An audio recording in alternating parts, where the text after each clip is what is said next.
And as we'll hear today during the debates, the role in the global energy transition, to the role in AI governance and a revitalized global economy is never more important.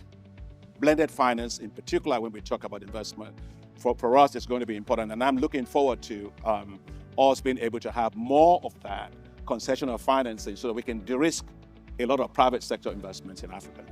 All Africa needs really is investments and partnerships. So we're open and willing to partner with everybody here.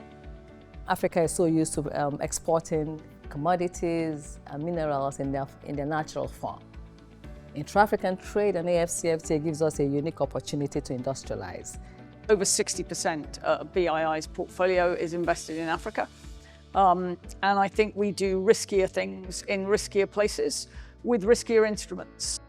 Shepherd Island is definitely the most ambitious project of my life. I've done some crazy things in my life, but the idea of building a smart city is definitely up there.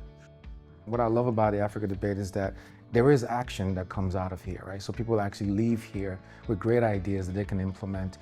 With Africa, it is an inflection point. The opportunities to innovate and to leapfrog using this technology are boundless.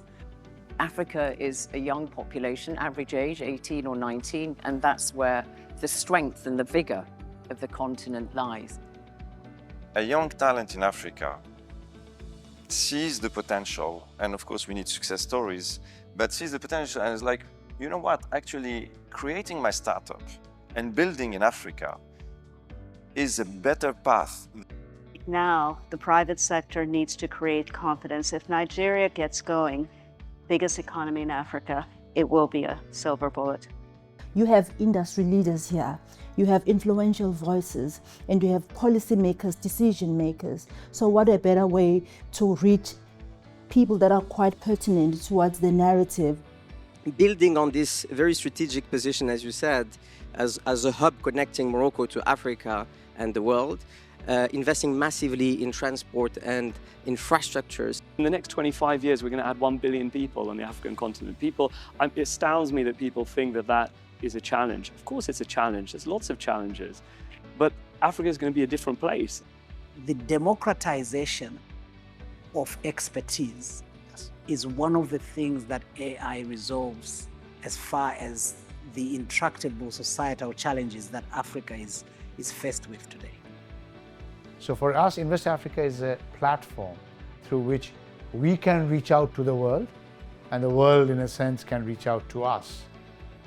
All countries, not only in Africa, around the world, for access to electricity, you should try to maximize the use of renewable energy.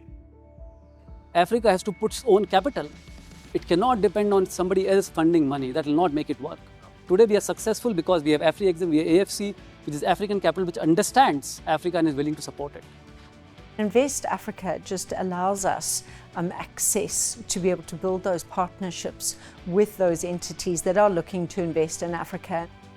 We all want to see the same thing, which is maximising Africa's potential, continuing the developmental and economic progress for the benefit of Africa.